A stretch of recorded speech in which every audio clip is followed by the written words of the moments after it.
Buenos días amigos, bienvenidos a Ni con Dios ni con el Diablo. Hoy nos acompaña durante todo el programa Omar Chejae, ex procurador anticorrupción, ex vicepresidente de la República, ex congresista, abogado y ahora candidato con el número 1 para el próximo Congreso, el de enero de 2020, con el número 1 por APP, Alianza para el Progreso.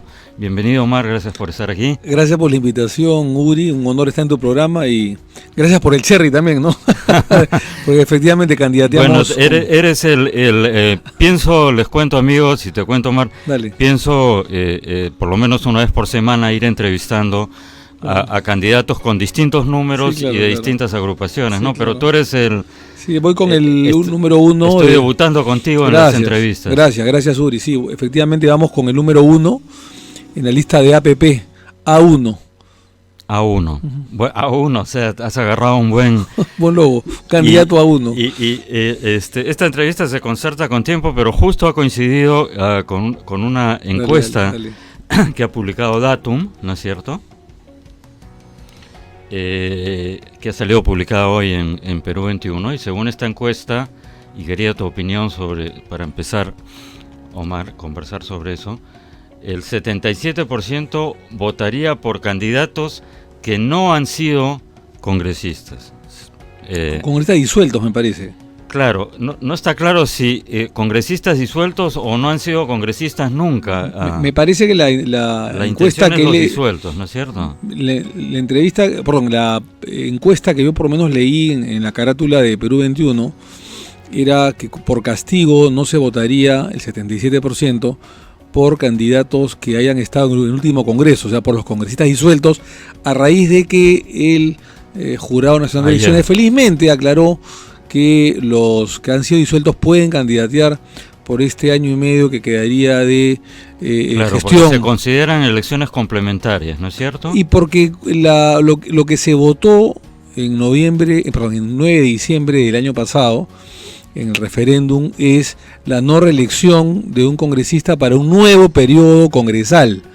Entonces el periodo congresal no ha terminado. El nuevo periodo congresal se considera a partir del año 21. Quiere decir que los disueltos no pueden postular en el 2021, pero sí en el 2020. Pero sí en el 2020. Lo que no se ha aclarado, mi querido Uri, es si los congresistas que salgan electos ahora en el 2020 podrán o no postular el 21. Hay varias barajas que no han sido aclaradas. Recién se ha aclarado la primera. Es decir, los disueltos pueden postular el 20, pero no pueden postular por los 5 años del 21 al 26. Eso está claro. Uh-huh.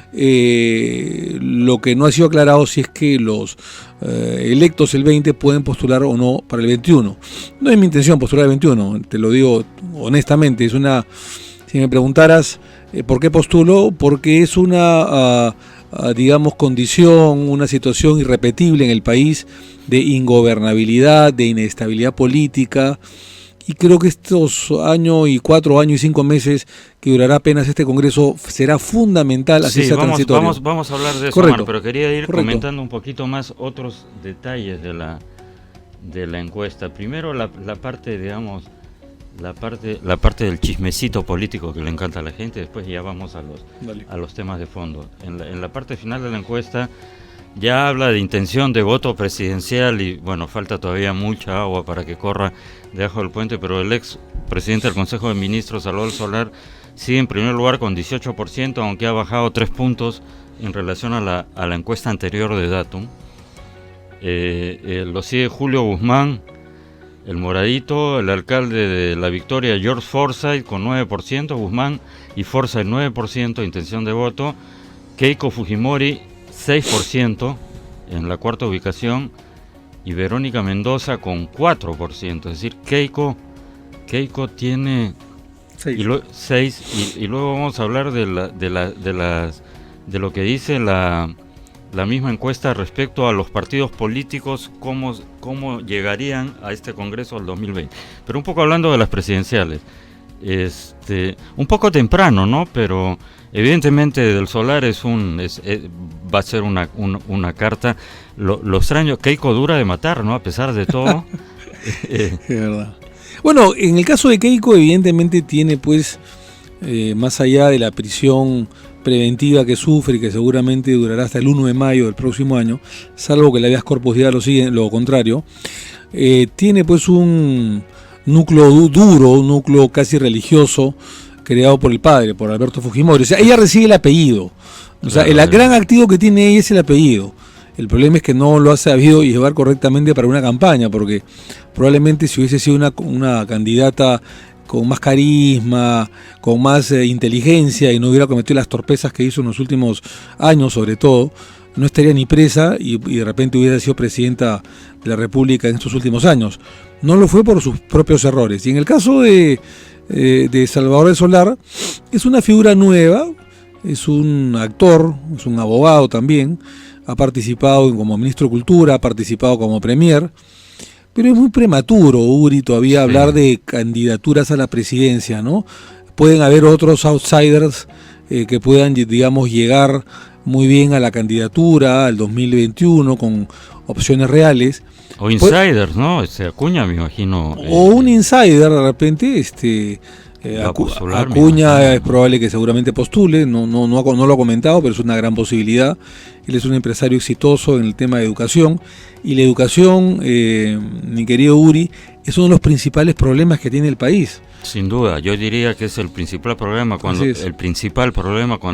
inauguré esta aventura periodística. Mi primer invitado no fue un político ni un analista, con todo el respeto que me merecen todos, sino Idel Wexler, ex viceministro de Educación y un experto y ministro de Educación y experto en temas educativos, porque efectivamente creo que tenemos tiempo suficiente como para hablar de eso, pero para terminar con la parte un poco superficial, y efectivamente que no solo la campaña, ¿no? Yo he dicho muchas veces aquí en el programa, y me imagino que coincidimos en eso, que no supo dar vuelta a la página, siguió mascando el resentimiento de la derrota, y con 73 congresistas yo creo que lo imperdonable es que no haya hecho las reformas de segundo piso y de fondo que el Perú necesitaba, teniendo 73 congresistas para hacerlo. Y eso me lleva, voy a mencionar un poco cifras de partido, luego quería ir ya empezar para hablar un poco de temas de fondo, un poco el fondo de cómo percibes tú a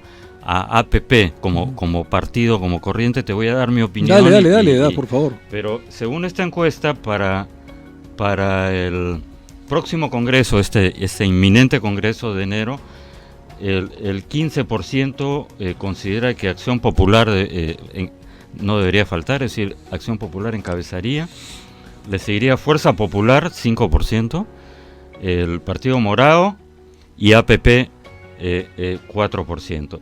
El otro dato importante es que la mayoría de encuestados apostaría por candidatos al Congreso de Centro, ¿no es cierto? 34%. Le sigue la preferencia, dice la encuesta, por un candidato conservador de derecha, 18%, y por un conservador de izquierda. Eso es un poco raro, conservador de izquierda. No es liberal de izquierda, sino conservador de izquierda. Conservador de izquierda, 10%. Ajá. O sea, centro 34%, derecha 18%, y conservador de izquierda, no sé qué puede significar, un ortodoxo marxista, o sea, porque con lo cual el caviar sería el de derecha. Sí, bueno, pero en fin. Pero bueno, entonces esto me lleva a preguntarte, primero, mi percepción de APP, lo veo como como una derecha popular. Lo veo como un fujimorismo 2.0 sin todo el pasivo que arrastra el fujimorismo. Es decir, no sé, se me ocurre etiquetarlo.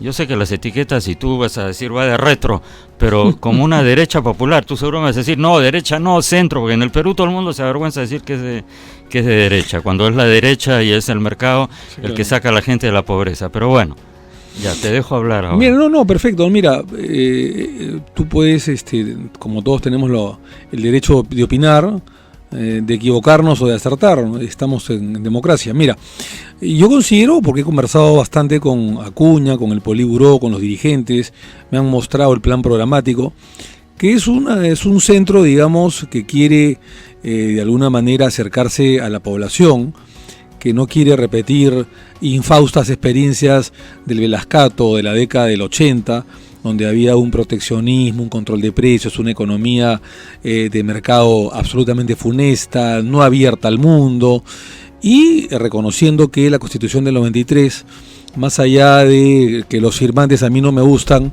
y que están presos, y por eso yo juré en algún momento por la Constitución del 79, cuando juré la vicepresidencia de la República, por un tema básicamente simbólico de gesto, trajo la del 93, un capítulo económico, un modelo económico que ha hecho que el Perú crezca 6-7 puntos porcentuales y que desaparezcan 6 o 7 millones de pobres y que pasen a las clases medias. Eso es importante. Entonces, lo que queremos nosotros, más allá del tema educativo, del tema de salud, es conservar el modelo económico, pero que el modelo económico llegue a la población, que tenga un rostro humano, que tenga un contenido social, que lamentablemente en los últimos años no lo ha tenido, salvo temas puntuales, algunos programas sociales.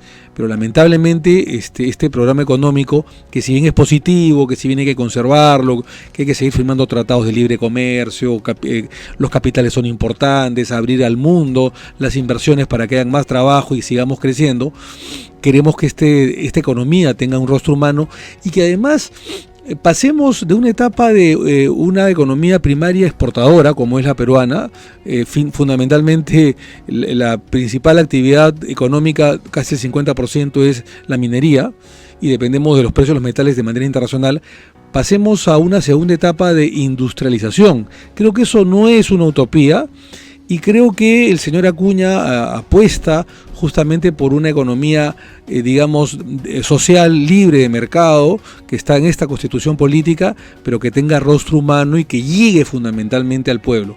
Mira, creo yo, sin tratar de defender al señor Acuña, que además lo conozco poco tiempo, lo conozco en los últimos meses, que recibe esta cordial invitación, es uno de los pocos candidatos, por no decir uno de los únicos, presidenciables, que no tienen denuncias de corrupción. Podrá tener, como muchos alcaldes, denuncias de abuso de autoridad que se han ido archivando, por ahí tuvo denuncias que también se archivaron en el tema del plagio, supuesto plagio de un libro, en fin, incluso quien lo denunció después se desistió de su demanda, diciendo de que había tenido él una falsa interpretación, pidió disculpas. Luego la Universidad de Madrid de Complutense reconoció que era una obra del señor Acuña. Pero más allá de ese tipo de cosas, nunca ha tenido problemas de enriquecimiento ilícito, de corrupción, de peculado, de malversación de fondos, cosa que la mayoría de candidatos o lo ha tenido o lo sigue teniendo hasta el día de hoy. Entonces, es un empresario de éxito, no necesita, meter la mano al erario fiscal e enriquecerse, porque él ha hecho de manera privada y de manera legal su propia fortuna. Dicho esto, creo yo de que nosotros tenemos varios ángulos que lo podemos analizar, pero creo yo que no somos ni un partido ni de derecha ni un partido de izquierda, somos un partido de centro que queremos llegar al pueblo, a la población, con un contenido y rostro humano. Correcto, vamos a ir hablando de eso, Omar, pero has dicho algo que es muy importante, creo, el tema del capítulo económico de la Constitución. Sí. Entonces, APP se define como un partido de centro, pro mercado, pro inversión privada. Totalmente, pero con rostro humano. Correcto, vamos a hablar de ese ángulo. Lo que significa que la bancada que tenga APP en este Congreso va a luchar o va a bregar para que se mantenga este capítulo económico y no sea cambiado, porque el temor que tienen muchos analistas es que la izquierda en sus diversas variantes postule por separado, ¿no es cierto?, un candidato por aquí, otro candidato, o sea, agrupaciones, luego llegan y hacen un bloque entre la izquierda y siempre no falta algún social confuso. Te digo, yo tengo muy serias reservas sobre el Partido Morado, por ejemplo. O sea, me parece que no, ideológicamente es una mazamorra, además morado, mazamorra. Entonces el temor es que tengan mayoría como para en 2 legislaturas ordinarias, sin necesidad siquiera de una constituyente, modificar el capítulo económico de la Constitución, que el Perú está dentro de una onda, si nos da el tiempo vamos a hablar. En Chile ya están pidiendo, y justamente con el mismo argumento que la izquierda aquí, ¿no? La Constitución del dictador Fujimori, la Constitución del dictador Pinochet, hay que hacer un referendo, hay que cambiar la Constitución. APP va a luchar para que se mantenga el capítulo económico de la Constitución. Sí, sin duda alguna, y esa fue una de las causas de mi retorno por breve tiempo, porque digamos estaremos, si tenemos la suerte y la generosidad de Dios y del pueblo de ser elegidos, estaremos por 1 año y 4 años y 5 meses nada más. Pero como decía Jack el Destripador, vamos por partes porque has tocado varias cosas importantes, Uri, y gracias por la pregunta. Mira, en primer lugar se ha hablado del Partido Morado. Hay una gran diferencia entre APP y lo que ha hecho el señor Acuña, que tiene más de 110.000 estudiantes, es la universidad que más estudiantes tiene en el Perú, 110.000 estudiantes. Ha dado 11.000 puestos de trabajo.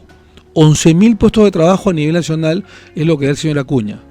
El Partido Morado, que yo sepa, no solamente no ha dado ningún puesto de trabajo, sino que quien representa al Partido Morado creo que ni siquiera tiene trabajo, ¿no es cierto? Porque él se ha definido que su señora es la que mantiene o lo mantiene al representante, al líder del Partido Morado. Entonces hay una gran diferencia. Mientras uno da 11.000 puestos de trabajo, el líder del Partido Morado ni siquiera tiene trabajo. Entonces eso es una gran diferencia.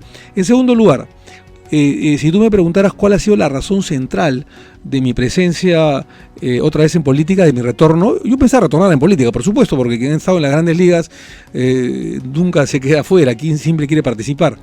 Pero lo he adelantado por ahí unos años antes, porque yo estaba cómodo, digamos, en mi oficina de abogados, porque escuché a la izquierda y a la extrema izquierda decir de que quieren imponer una asamblea constituyente y que además en esta asamblea constituyente quieren retornar al pasado, al Velascato, en el tema económico, al proteccionismo, Alan García número 1, en el gobierno del año 80, que fue espectacularmente terrible, nefasto para el país. 2 millones por ciento de inflación, las colas, la recesión, el terrorismo, etcétera.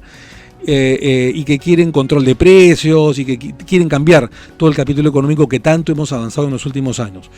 Entonces, si eso es lo que quiere la izquierda, nosotros estaremos, si somos electos, con la gracia de Dios, estaremos en la fila número 1, dando la batalla para que esto no suceda, ¿no es cierto? Porque no podemos involucionar a épocas pasadas, épocas nefastas que han dado miseria al país y que han otorgado a los pobres que sean más pobres, porque lo que otorgó el capítulo económico del 79 lamentablemente es una pobreza extrema, más allá del terrorismo, más allá de la corrupción, en el que no podíamos avanzar, donde había control de precios, donde había proteccionismo, donde había una serie de condiciones que no estaban aptas y que íbamos en contra de la historia, en una historia que ya en el mundo se estaba globalizando, y eso no lo vamos a permitir.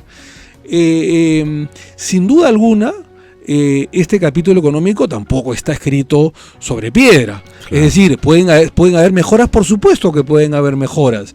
Por supuesto, porque lo que se quiere es que este capítulo económico tenga rostro humano, que llegue al país, que no solamente sean estadísticas, es decir, que no simplemente veamos 3, 4, 5 puntos porcentuales que aumente nuestro Producto Interno y el crecimiento. Queremos que el crecimiento se convierta en desarrollo, y eso es que el desarrollo es que las clases más populares sientan este crecimiento económico, que tengan una canasta familiar y un poder adquisitivo cada año mejor, que tengan trabajo y que sean más postas médicas, que sean más hospitales, que sean más colegios, porque hay que decirlo también, Uri, lamentablemente en el país la salud, por ejemplo, se ha convertido en un lujo y no un derecho, al igual que en la educación. Tú, si no tienes dinero y estás enfermo, te mueres literalmente en el Perú, porque los sistemas de salud han fracasado. Entonces queremos que este crecimiento económico llegue a los sectores más populares y que llegue al sector salud y al sector educación fundamentalmente. Ese es nuestro propósito, y por supuesto continuar nuestras reformas políticas. Mira tú, quien habla, para ya hablar de reformas, he sido presidente de la Comisión de Constitución y Reglamento del Congreso durante un año, ¿no es cierto?, entre el 2013 y 2014. Y muchas o algunas de las reformas que presentó Vizcarra fueron las reformas que presentamos nosotros, y que algunas fueron aprobadas en comisión y lamentablemente en el pleno por la testarudez del fujimorismo, porque eran reformas que se necesitaban mayoría calificada o reforma constitucional, lamentablemente quedaron en el tintero y no se llegaron a aprobar. Algunas sí se aprobaron, por ejemplo la no reelección inmediata de alcaldes y gobernadores regionales, fue lo que se aprobó, y se mejoró el capítulo de los partidos políticos, pero quedaron muchas reformas en el tintero. Por ejemplo, lo que quiso Vizcarra, que es una bicameralidad moderna, reflexiva, con una mejor calidad de leyes, la propusimos nosotros, la aprobamos en la Comisión de Constitución cuando yo fui presidente y fui autor de esa ley, de ese proyecto de ley. Lamentablemente la testarudez de gran parte del fujimorismo hizo que impidiera que se aprobara en el Pleno. Esa y muchas otras obras, por ejemplo, el tema del transfugismo, el tema del financiamiento en las campañas políticas, que trae menos corrupción y menos dinero negro en las campañas, sancionar el transfugismo, en fin, la ley de partidos políticos, que se avanzó en la comisión, pero en el Pleno no se pudo aprobar. Creo yo que tenemos ese expertise para poder continuar con las reformas políticas que de alguna manera Vizcarra propone, ¿no? Sí, quería, para terminar un poco sobre la visión país de APP, para luego preguntarte sobre qué planes o qué proyectos o qué áreas piensas enfocarte de llegar al Congreso. Entonces, para finalizar con la visión país de APP, es de centro, pro mercado. Cuando dice rostro humano, estuvo aquí en el programa hace un par de semanas Ramiro Prealé, que es el hijo del dirigente histórico del mismo nombre, y Ramiro sostiene, y lo he mencionado varias veces en este programa y quería compartirlo contigo también. Ramiro sostiene que en realidad en el Perú no hay economía de mercado, excepto una pequeña islita de 10%, él la cuantifica en 10%, en un océano, en un mar de 90% de capitalismo de amigotes o mercantilismo, ¿no? Con un montón de barreras de acceso, ¿no? Entonces juntos reflexionamos que, mira, no obstante de ser cierta esa cuantificación, 10%, lo que tú has mencionado, millones de peruanos en 20 años han salido de la pobreza, ¿no es cierto? ¿Qué no podría haber si en el Perú hubiera una verdadera economía de mercado? Es decir, no fuera un 10 o un 20 o un 30%, sino fuera 80 o 100% de economía de mercado.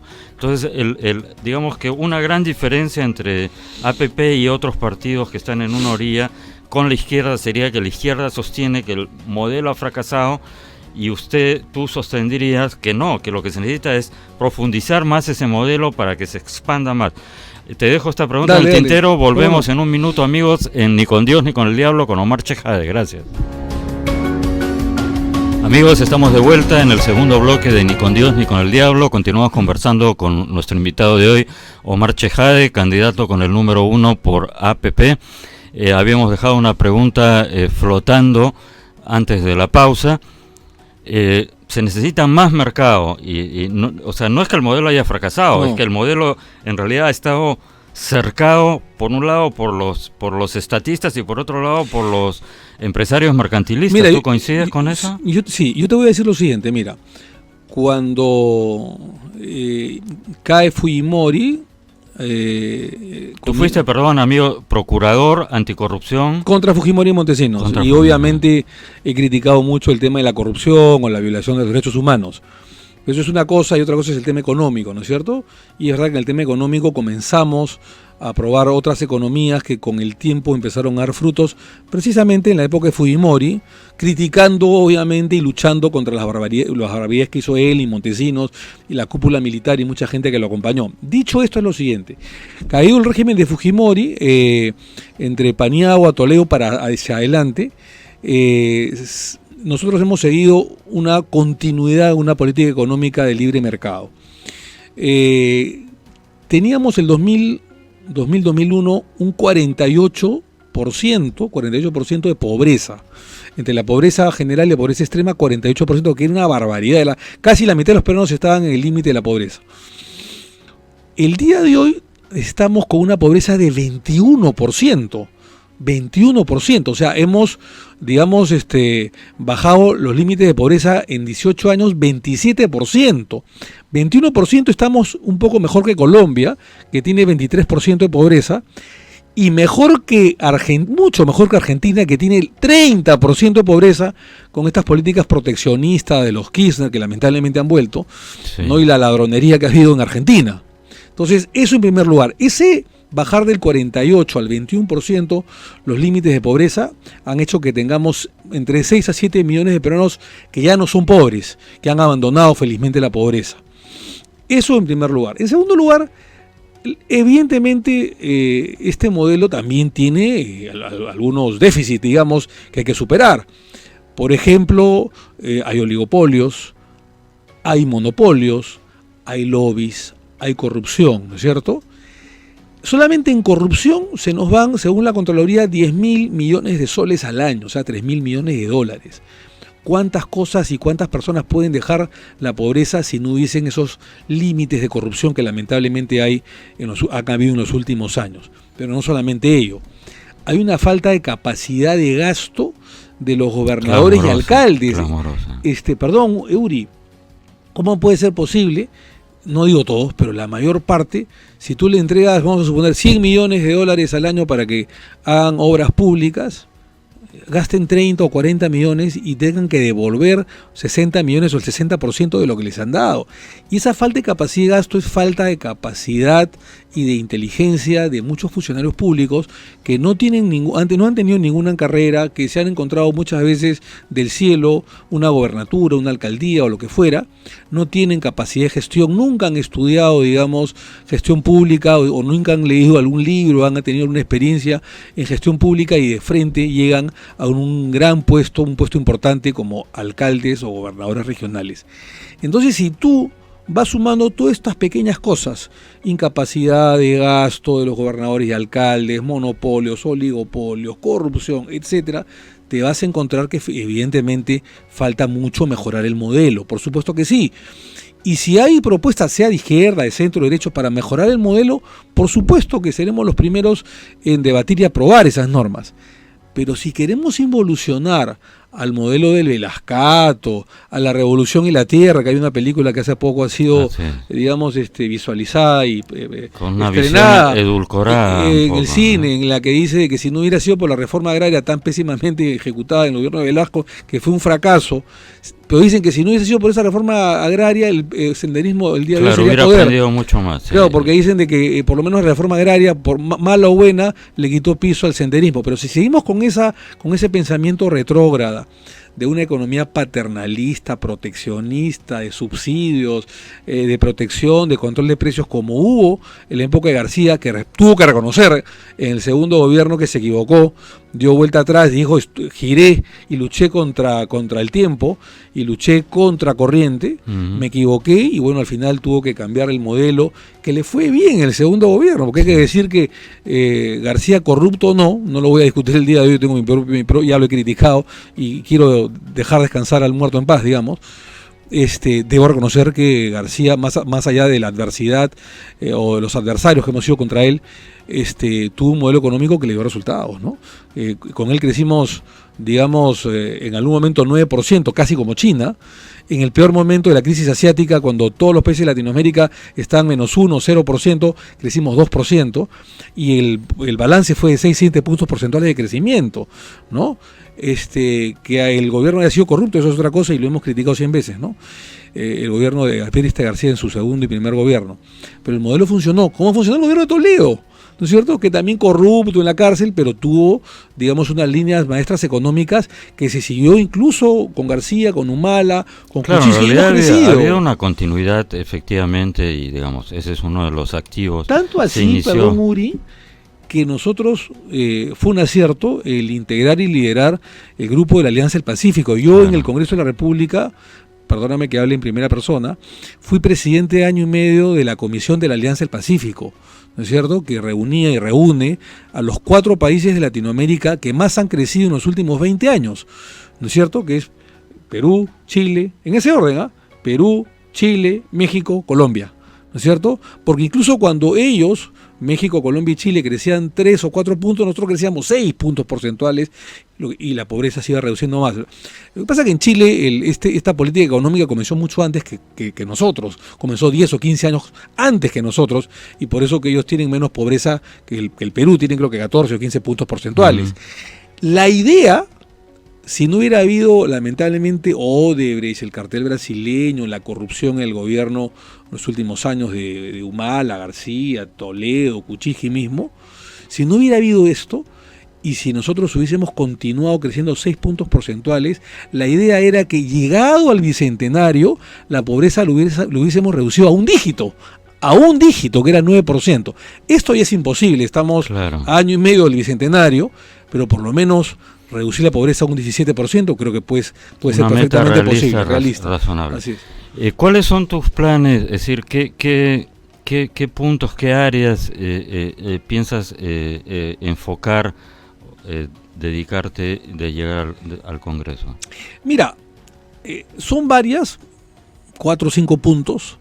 Yo sé que no es fácil porque tenemos poco tiempo, pero vamos a tener definitivamente que reforzar el sistema educativo, ¿no es cierto? Ya estamos preparando con los técnicos del partido de APP el tema educativo, que es la gran fortaleza que tiene Acuña, y como tú bien has dicho, es la primera necesidad que tiene el país. La lucha contra la corrupción tiene que continuar, pero en serio.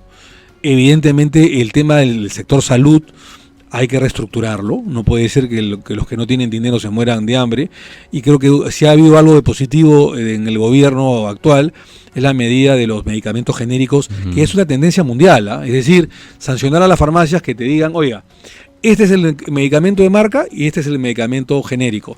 Uno te cuesta 100, otro te cuesta 10 u 8. Los dos tienen el mismo efecto. Si no hay eso, sancionáramos a las farmacias o a los laboratorios, porque ellos son los que más ganan fundamentalmente. Creo yo que el capítulo económico, mantenerlos con las mejoras que se puedan hacer, por supuesto que tenga rostro humano. Particularmente me voy a abocar al tema de la reforma política. Creo que es una de las principales, como abogado, como hombre de leyes, como teniendo el expertise de haber sido presidente de la Comisión de Constitución y los 5 años miembro titular de la Comisión de Constitución y Justicia. Creo que hay que hacer reformas importantes en el Poder Judicial, ya las estamos elaborando, pero también en el Congreso de la República. Nosotros somos creyentes, aunque no sea popular decirlo, en la restauración del Senado de la República, ¿no? Y solamente para que la gente lo tenga más claro, para no hacer una explicación larga.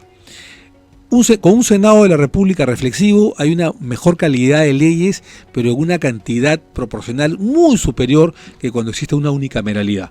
El tema que si hay más gasto, no, eso se puede revertir. Por ahí, si hay un Senado, podemos reducir la cantidad de asesores. La cantidad de diputados, y al final del día son los mismos. Y al final del día son los mismos, pero que tiene que haber además, ese tema de reducir los gastos para que no sea un Congreso en el que se gaste más, es un tema del Ministerio de Economía, ¿no es cierto? Reduce la cantidad de asesores, la cantidad de privilegios y reduce la cantidad de gastos que puedan tener los parlamentarios. Pero que debe haber un Senado corto, debe haber. Mira, pues solamente para que el público lo entienda. Cuando hay, y esto es estadístico, cuando hay un Congreso unicameral como este, se aprueban en 5 años 800 leyes aproximadamente. 800 leyes aprobadas por el Congreso en 5 años, que tienen que ser ratificadas por el Ejecutivo para que se convierta en ley. Bueno, de esas 300 leyes aprobadas por el Congreso, se desaprueban, se observan por el Poder Ejecutivo alrededor de 300 o cerca de 300 leyes. De las 800. De las 800, cerca de 300, o sea, cerca del 35-40% son desaprobadas por el Poder Ejecutivo. En 5 años, en un Congreso de una sola Cámara como esta. ¿Tú sabes cuántas apenas leyes se desaprueban o se observan cuando existe Senado, cuando existe bicameralidad en 5 años? Entre 25 y 30 leyes aproximadamente, apenas. ¿No es cierto? O sea, 12 veces más se desaprueban las leyes cuando hay un Congreso unicameral donde no hay reflexión en el Senado de la República. Bueno, el ejemplo histórico que se me ocurre es el del primer gobierno de García, cuando tuvo el impromptu de estatizar el sistema bancario, y eso fue frenado en la Cámara de Diputados, que decía Chicheño, como siempre dice, cuando tiene un gobierno oficialista y un Congreso oficialista, lo aprobó en menos de 10 días. ¿No es cierto? Funesto proyecto de ley que trajo pobreza al país. Pero felizmente quien paró todo ello fue evidentemente la Cámara de Senadores. Claro, habían cuadros importantísimos que también esperemos que un nuevo Senado, un nuevo Congreso bicameral exista. Estaba Bernales, estaba Vallerriestra, estaba Mario Polaro Ugarteche, estaba el señor de las Casas, Roberto Ramírez de Villar, Luis Alberto Sánchez, en fin, había gente de primer nivel. Está Jorge del Prado, incluso por el Partido Comunista, que era, uno podría discrepar de él, pero era gente de primerísimo nivel, y se nos olvidan nombres estrellas que habían como cuadros políticos. Entonces, claro, Alan García se asustó y se tuvo que detener ese pésimo y funesto proyecto de ley de estatización de la banca. Ese es el ejemplo paradigmático. Como ese hay miles, pero el paradigmático es ese. sí. ¿No es cierto? Entonces, creo que se debe sancionar el transfugismo parlamentario. Yo cuando abandono a los Humala Heredia, un año y pico antes, para que la gente se acuerde bien, de que acabe su gobierno, porque yo no fui el que me peleó con ellos después que acaba su gobierno, qué fácil sería.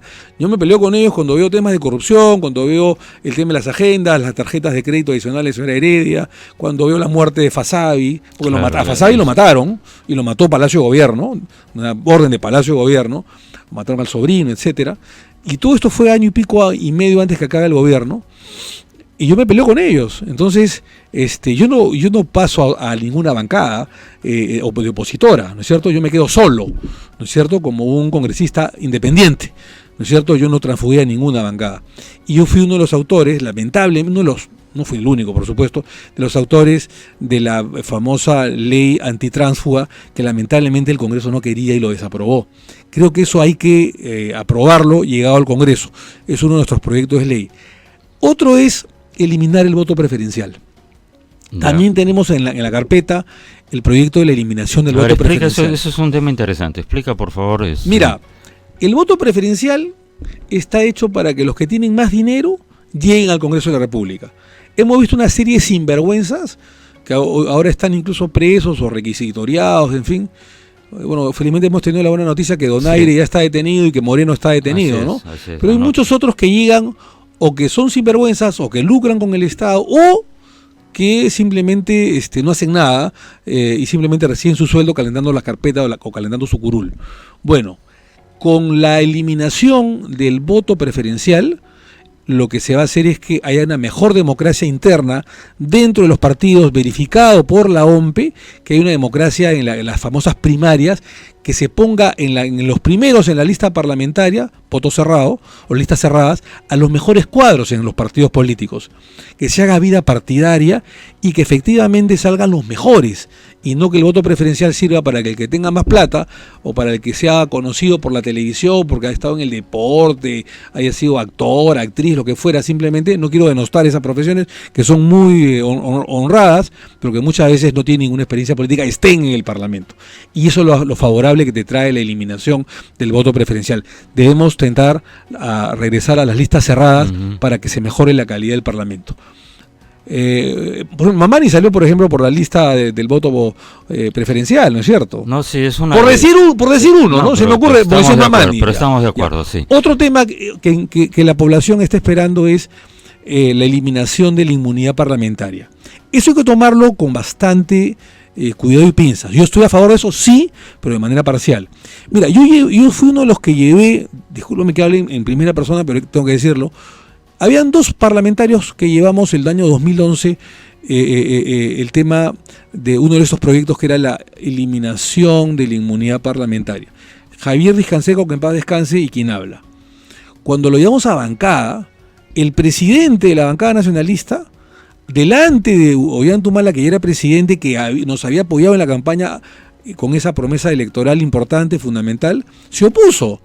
Y lo que nos dijeron fue: ya le hemos dado demasiado a la opinión pública, ya le hemos dado demasiada carne a la prensa, no vamos a retroceder, no vamos a eliminar la inmunidad parlamentaria.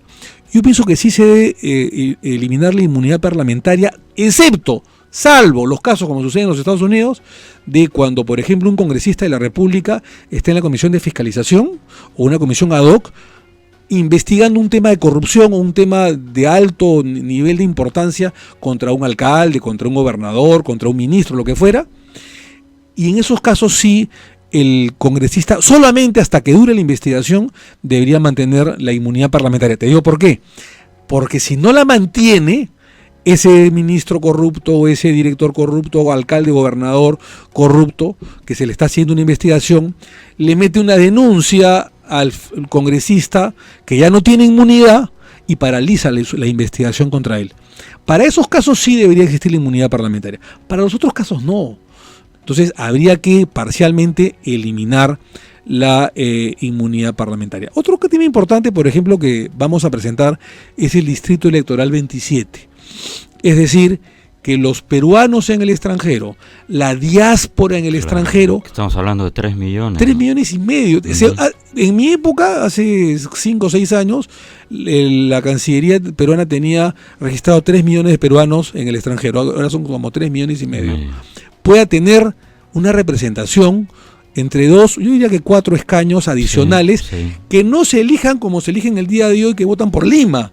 No, sino que elijan a sus propios representantes que viven en el extranjero y que desde luego saben las peripecias que pasan los peruanos en el extranjero. Claro, y puede proponer leyes concretas basado en su propia experiencia como inmigrante. Me parece una muy buena iniciativa. Y creo yo que, y también lo propusimos en la Comisión de Constitución, lo aprobamos en la Comisión de Constitución cuando lo presidíamos, y también lo aprobamos cuando integramos la Comisión de Relaciones Exteriores.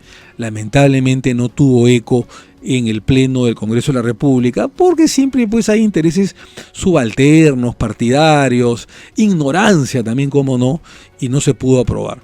La ley de partidos políticos tiene que ser mejorada, ¿no es cierto? El financiamiento de los partidos políticos también. Muchos dicen, oiga, hay dinero sucios en campaña. Sí, pues hay dinero sucio en la campaña no declarados. Y hemos visto los lavados de activos y muchos expresidentes que están presos. Eso sucede porque no se le ha explicado bien a la nación todavía que el Estado tiene que solventar. Ya se aprobó, se dio un paso adelante, el financiamiento pequeño para mantener a los partidos políticos, es decir, comités, cuadros políticos, bases partidarias. Debemos llegar en algún momento a las campañas políticas. En Chile, el Estado financia, obviamente con el control de la Fiscalía, de la Procuraduría, de la Contraloría, las campañas políticas, ¿no es cierto? Pero cada voto es un peso, en Chile, por ejemplo, que se le otorga a los candidatos. Te explico rápidamente. En el año la segunda elección que ganó la señora Bachelet, que creo que fue el año 2014, 2014, ella fue al Banco de la Nación de Chile y pidió un préstamo de $5 millones y se lo dieron. Era la candidata favorita, que ganó además, porque ella sustentó ante el Banco de la Nación de Chile de que cuando ganase las elecciones, el jurado le iba a dar tal cantidad de dinero, aproximadamente por la cantidad de votos que iba a obtener, y que con eso iba a devolverle al Banco de la Nación de Chile. Entonces, se puede llegar con esto a evitar dineros del narcotráfico, dineros de las empresas. Se transparenta y ya cortas esos nexos, esos vínculos nefastos, ¿no? Pero para eso la opinión pública tiene que apoyar. Cuando fui presidente de la Comisión de Constitución de la República durante un año, yo me acuerdo que me pasé por varios medios de comunicación, ¿no es cierto? Y logramos algo, ¿no? Hablé con buenos periodistas como tú, con dueños de canales de televisión, con dueños de medios escritos, etcétera, para explicarles las reformas que nosotros íbamos a emprender y el paquete de reformas que íbamos a emprender en la Comisión. Claro, ahí se necesita el apoyo de los medios de comunicación, porque evidentemente si no bregas, pero yo estoy totalmente de acuerdo. Te meten un periodicazo y te arruinaron todo. Te dicen, más otorongos, cómo va a haber campaña para los congresistas corruptos. Totalmente de acuerdo. Entonces, tiene que haber financiado y espacios para todos de manera equitativa, y eliminar esa, porque el que tiene más dinero le metes un montón en publicidad y bombardeas cada 10 segundos. Tenemos que reformar la política, 100%. Tenemos que fortalecer el sistema institucional. Entonces te vas a enfocar en este año y pico en el tema de la reforma política. En el tema de la reforma política. Sí, es importantísimo, y por favor, si Dios nos da la oportunidad de regresar al Congreso este año y medio, que la opinión pública, el periodismo nos ayude, ¿no es cierto? Vamos a conversar otra vez con todos para explicarle nuestras reformas, que son en serio, porque lo que queremos es el fortalecimiento institucional. Tiene que haber un pacto social, tiene que haber un consenso entre, es lo que hace falta en este momento, entre el político, el dirigente, el congresista, el ministro, el presidente de la República, con el periodismo, con los dueños y de los medios de comunicación, para estar todos juntos para la reforma institucional. ¿Qué cosa queremos, sino, mi querido Uri? Que venga un antisistema. Hemos hablado del capítulo económico que ha funcionado, pero faltan matices, falta mejorarlo, que llegue al rostro humano a la nación, es verdad. Pero igual hemos crecido y hemos crecido bien, y hemos derrotado a millones de pobrezas en el Perú, y millones de peruanos han salido de la pobreza y ahora son clase media. Pero ¿qué cosa queremos, y emprendedores? ¿Qué cosa queremos? Que todo lo avanzado en los últimos 20 años se traiga abajo por candidatos antisistemas. Queremos Antauro Humala, ¿no es cierto?, que digan, corruptos, gente así, gente asá, nos traemos abajo el modelo económico sobre pretexto de que la política, la democracia y la institucionalidad ha fracasado. Entonces, no nos hagamos el harakiri. O sea, tú y yo, Uri, estamos bregando por el mismo barco, luchando y empujando el mismo barco hacia el mismo destino, que es el país, el Perú. El objetivo final es un Perú con desarrollo. Entonces, ¿queremos simplemente por pelearnos, por matarnos, queremos dispararnos a los pies? Creo que no. Entonces, debemos manejar el tema de manera responsable. Efectivamente. Omar Chejade, muchísimas gracias por tu presencia aquí. Amigos, eso es todo por hoy en Ni con Dios, gracias, ni con Uri. el Diablo. Muchas Buenos gracias. días, hasta luego.